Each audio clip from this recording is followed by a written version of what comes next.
ఓ ముచ్చట ఎప్పుడు మరిచినా అది కూడా చూడండి. ఇంకో వార్త చాలా ఇంపార్టెంట్ వార్త నుల్లు.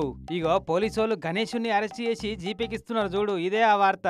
అయ్యో మరి గణపతుల వారేం నేరం చేసిండు, ఏం తప్పు చేసిండు అని గట్లా అరెస్ట్ చేస్తున్నారు పోలీసోళ్ళు. అసలు ఇది ఎక్కడ అంటే కర్ణాటక బెంగళూరు టౌన్ హాల్ కాడ జరిగింది నిన్న. గణేష్ను నిమజ్జనం చేసేందుకు తయారైన బెంగళూరు మహానగర గణేష్ ఉత్సవ సమితోళ్ళు మొన్న 3 రోజుల కిందట మాండ్యాల గణేష్ నిమజ్జన ర్యాలీ మీద జరిగిన రాళ్ల దాడి మీద పోలీసోళ్ళు వెంటనే చర్యలు తీసుకోవాలి, రాళ్ళు ఇసిరినోళ్లను దొరకబట్టి అరెస్ట్ చేయాలని డిమాండ్ చేసుకుంటా ధర్నాకు దిగవైరు రోడ్డు మీద.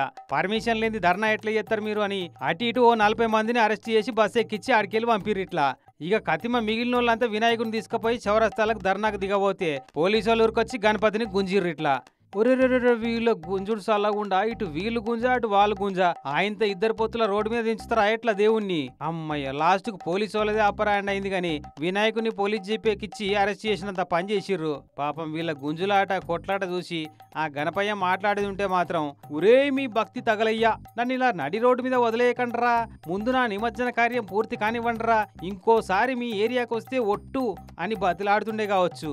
మొత్తానికి భక్తుల భక్తి శ్రద్ధల మధ్యన జరిగే నిమజ్జన కార్యమైతే పోలీసోళ్ల పటిష్ట భద్రత నడుమ పూర్తయిందట గాని కన్నడ నాట ప్రజెంటు రాజకీయం అంతా గణపయ్య నిమజ్జనాల చుట్టే నడుస్తున్నట్టు కొడుతుంది.